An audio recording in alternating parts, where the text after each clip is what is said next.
ವಿದ್ಯುತ್ ದರ ಏರಿಕೆಗೆ ಜನ ಆಕ್ರೋಶವನ್ನ ವ್ಯಕ್ತಪಡಿಸ್ತಾ ಇದ್ದಾರೆ. ಒಂದ್ ಕಡೆ ಸಚಿವ ಸಂತೋಷ್ ಲಾಡ್ ಅವರು ಹೇಳ್ತಾರೆ, ಗೃಹ ಜ್ಯೋತಿ ಯೋಜನೆ ಅಡಿ ಬರುವಂತವರಿಗೆ ಈ ದರ ಏರಿಕೆಯ ಬಿಸಿ ತಟ್ಟಲ್ಲ. 90% ಜನರಿಗೆ ಯಾವುದೇ ದರ ಏರಿಕೆಯ ಬಿಸಿ ಇಲ್ಲ, 10% ಜನರಿಗೆ ಮಾತ್ರ ದರ ಏರಿಕೆ ಅಂತ. ಆದ್ರೆ ಸದ್ಯಕ್ಕೆ ದರ ಏರಿಕೆಯ ಬಿಸಿ ಇರ್ಲಿಕ್ಕಿಲ್ಲ.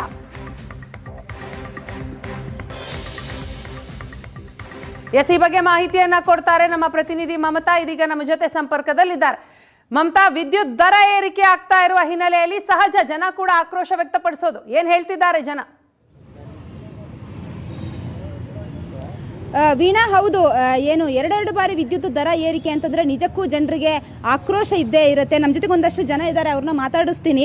ಮೇಡಮ್, ಈಗ ಪ್ರತಿ ಯೂನಿಟ್ಗೆ 36 ಪೈಸೆ ದರ ಏರಿಕೆಯನ್ನ ಮಾಡಿದ್ದಾರೆ. ವಿದ್ಯುತ್ ದರ ಏರಿಕೆ ಆಗಿರುವಂತದ್ದು ಏನನ್ಸುತ್ತೆ? ಮಾಡ್ಲಿ ಬಿಡಿ, ಅದೇ ತಾನೇ ಅವ್ರ ಕೆಲಸ. ಒಳ್ಳೇದಂತೂ ಮಾಡೋದಿಲ್ಲ, ಈ ತರದ್ ಮಾಡ್ತಾ ಇರ್ತಾರೆ. ಜನಸಾಮಾನ್ಯರಿಗೆ, ಬಡಬಲ್ಲರಿಗೆ, ಮತ್ತೆ ಯಾರು ಅಂಡರ್ ಪ್ರಿವಿಲೇಜ್ ಪೀಪಲ್ ಇರ್ತಾರೆ ನೋಡಿ, ಅವ್ರು ಬದುಕಕ್ಕೆ ಆಗ್ಬಾರ್ದು, ಅವ್ರು ಹೋಗ್ಬೇಕು, ಸಾಯ್ಬೇಕು, ಆ ತರ ಪರಿಸ್ಥಿತಿ ತಂದಿದ್ದಾರೆ. ಈಗ ನೋಡಿ, ಮೆಟ್ರೋ ಡಬಲ್ ಮಾಡಿದ್ದಾರೆ ಒಂದೇ ಸತಿ. ಪ್ರಾವಿಷನ್ ಹಬ್ಬ ಬರ್ತಿದೆ, ಯುಗಾದಿ, ಈಗ ಯಾವ್ದಾದ್ರು ಒಂದ್ ಬೆಲೆ ಕಡಿಮೆ ಇತ್ತ, ಎಲ್ಲಾನು ಜಾಸ್ತಿನೇ. ಅದು ಎಲ್ಲರೂ ಮಧ್ಯದವ್ರು ಯಾರೋ ತಿನ್ಕೊಂಡು ಹೋಗ್ತಾರೆ. ಬಟ್ ಯಾರು ಬೆಳಿತಾರೋ, ಯಾರು ಇದ್ ಮಾಡ್ತಿರ್ತಾರೆ ನೋಡಿ, ವ್ಯಾಪಾರ ಮಾಡ್ತಾರೆ, ಅಂತವ್ರಿಗೆಲ್ಲ ಲಾಸೆ. ಯಾರು ಮಧ್ಯದಲ್ಲಿ ಇರತ್ ಅಂತವ್ರಿಗೆ ಇದಾಗ್ತಾ ಇದೆ.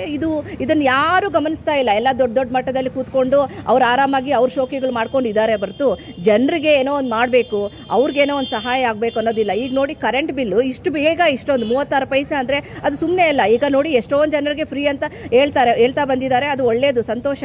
ಬಟ್ ಈಗ ಸಡನ್ ಆಗಿ 2-3 ತಿಂಗಳಲ್ಲಿ ಮತ್ತೆ ಚೇಂಜ್ ಮಾಡ್ತಾ ಇರೋದು, ವರ್ಷಕ್ಕೆ 2-3 ಸಾರಿ ಮಾಡೋದು ಬಹಳ ತಪ್ಪಿದು. ಆಕ್ಚುಲಿ ಯಾವುದೋ ಒಂದು ಮಾಡಿದ್ಮೇಲೆ ಒಂದು ಪಾಲನೆ ಎದ್ದೋ ಬಿದ್ದೋ ಅವ್ರು ಮಾಡಿರೋ ಮಾತನ್ನ ಉಳಿಸ್ಕೊಳ್ಬೇಕು. ಈಗ ನೋಡಿ, ನಮ್ಮ ಕರ್ನಾಟಕ ಸರ್ಕಾರ ಬಂದ್ಬಿಟ್ಟು ರಾಮಲಿಂಗಾರೆಡ್ಡಿ ಅನ್ನೋರು ಬಸ್ಸಿನ ಸೌಕರ್ಯಗಳ ವ್ಯವಸ್ಥೆ ಮಾಡಿಕೊಟ್ಟಿದ್ದಾರೆ. ಎಷ್ಟು ಚೆನ್ನಾಗಿ ಮಾಡಿದ್ದಾರೆ.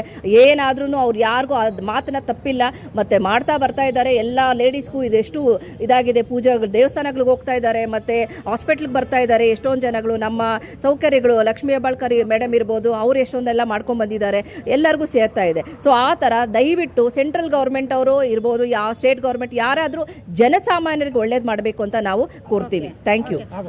ಮೇಡಮ್, ಈಗ ಇದು 36 ಪೈಸೆ ಜಾಸ್ತಿ ಆಗಿದೆ, ಅದ್ರ ಜೊತೆಗೆ ಇನ್ನೊಂದು ಬಾರಿ ವಿದ್ಯುತ್ ದರ ಕೂಡ ಜಾಸ್ತಿ ಆಗುತ್ತೆ. ಈಗ ಏನಾಗಿದೆ ಅಂದರೆ, ಸರ್ಕಾರ ನಮ್ಮ ಹೆಣ್ಮಕ್ಳಿಗೆ ಅಂತ ವಿಶೇಷವಾಗಿ ಬಸ್ಸಿನ ವ್ಯವಸ್ಥೆ ಆಗಿರ್ಬೋದು, ಮತ್ತು ಈ ಗೃಹಲಕ್ಷ್ಮಿ ಅಂತ ಎಲ್ಲನೂ ಮಾಡಿದ್ರು. ಆದರೆ ಇಲ್ಲಿ ಇವಾಗ ಒಂದು ಕಡೆ ಸಂತೋಷ ಆಗ್ತಿದೆ, ಆದರೆ ಒಂದು ಕಡೆ ಇವಾಗ ದುಃಖ ಆಗ್ತಿದೆ. ಏನಂದರೆ, ಈಗ ಬಾಡಿಗೆ ಕಟ್ಟೋದಲ್ಲದೆ ನಾವು ಇವಾಗ ಮಿಡ್ಲ್ ಕ್ಲಾಸ್ ಪೀಪಲ್ಲು ಬಾಡಿಗೆ ಕಟ್ಟೋದ್ರ ಜೊತೆಗೆ ಈಗ ಒಂದು ಕರೆಂಟ್ ಬಿಲ್ಲು ಈ ಥರ ಹೆಚ್ಚಿಗೆ ಮಾಡ್ತಾ ಹೋದಾಗ ಅರ್ಧ ಬಾಡಿಗೆ ಥರನೇ ಆಗ್ತಾ ಇದೆ. ಈಗ ಸೆಕೆಗಾಲ ಬಂತು, ಫ್ಯಾನ್ ಓಡಿಸ್ಬೇಕು, ನಾವು ಸೆಕೆಗೆ ಹಾಕ್ಕೊಂಡ್ರೆ ಈಗ ಇನ್ನೂ ಹೆಚ್ಚಿಗೆ ಕಟ್ಟೋಂಗೆ ಆಗ್ಬಿಟ್ಟಿದೆ. ಈಗ ಅಷ್ಟು ತೊಂದರೆ ಮಾಡ್ಕೊಳ್ತಾ ಇದ್ರೆ ಈಗ ನಾವು ಸಂತೋಷ ಪಡೋದು, ಇದನ್ನು ನಾವು ದುಃಖ ಪಡೋಂಗೆ ಮಾಡಿಕೊಂಡು ಈ ಎಲ್ಲ ಅನುಕೂಲಗಳನ್ನು ಈಗ ಅವ್ಯವಸ್ಥೆ ಮಾಡ್ತಾ ಇದ್ದಾರೆ. ಅದರಿಂದ ಇದು ತಕ್ಷಣವೇ ಈ ಒಂದು ಹೆಚ್ಚುಗಾರಿಕೆ ಮಾಡಿರೋದನ್ನ ತಕ್ಷಣ ಜಾರಿಗೆ ತಂದು ಏನಿತ್ತೋ ಅದೇ ರೇಟಲ್ಲಿ ಮಾಡಬೇಕು ಅಂತ ಕೇಳ್ಕೊಳ್ತೀನಿ ಕಳಕಳಿಯಾಗಿ. ಸರ್, ಈಗ ಎರಡೆರಡು ಬಾರಿ ವಿದ್ಯುತ್ ದರ ಏರಿಕೆ ಮಾಡ್ತಾರೆ ಅಂತಂದ್ರೆ ಜನರಿಗೆ ಯಾವ ರೀತಿ ಹೊರೆ? ಯಾಕಂದ್ರೆ ಈಗಾಗಲೇ ತುಂಬಾ ಸಂಕಷ್ಟದಲ್ಲಿದ್ದಾರೆ ಜನ. ಮೇಡಮ್, ಈಗ ಏನು ಸರ್ಕಾರ ಫ್ರೀ ಯೋಜನೆಗಳು, ಫ್ರೀ ಗ್ಯಾರಂಟಿ ಇದೆಲ್ಲ ಅದು ಸ್ವಾಗತಿಸ್ತೀವಿ. ಆದರೆ 36 ಪೈಸೆ ಮಾಡಿರೋದು ಅದು ಜಾಸ್ತಿ ಆಯಿತು. ಮೆಟ್ರೋದು ರೇಟ್ ಜಾಸ್ತಿ ಮಾಡಿರೋದು ಅದು ಜಾಸ್ತಿ ಆಯಿತು. ಮತ್ತು ನೀರಿನ ಬಾಟ್ಲ ಮೇಲೆ 1 ಪೈಸೆ 2 ಪೈಸೆ ಡಿಪ್ಯೂಟಿ ಮುಖ್ಯಮಂತ್ರಿಗಳು ಹೇಳ್ತಾ ಇದ್ರು. ನಿಜವಾಗ್ಲೂ ಇದು ಗಾಯದ ಮೇಲೆ ಬರೆ ಬಿದ್ದಂಗೆ,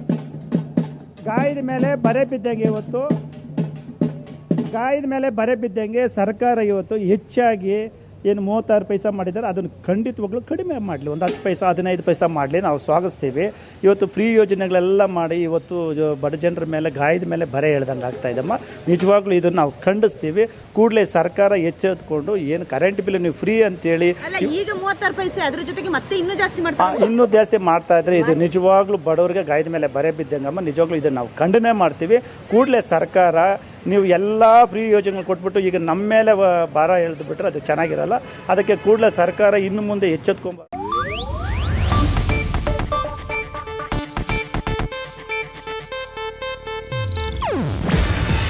ಇದು ಏಷ್ಯಾನೆಟ್ ನ್ಯೂಸ್ ನೆಟ್ವರ್ಕ್ ಪ್ರಸ್ತುತಿ. ನೀವು ನೋಡ್ತಿದ್ದೀರಾ ಏಷ್ಯಾನೆಟ್ ಸುವರ್ಣ ನ್ಯೂಸ್.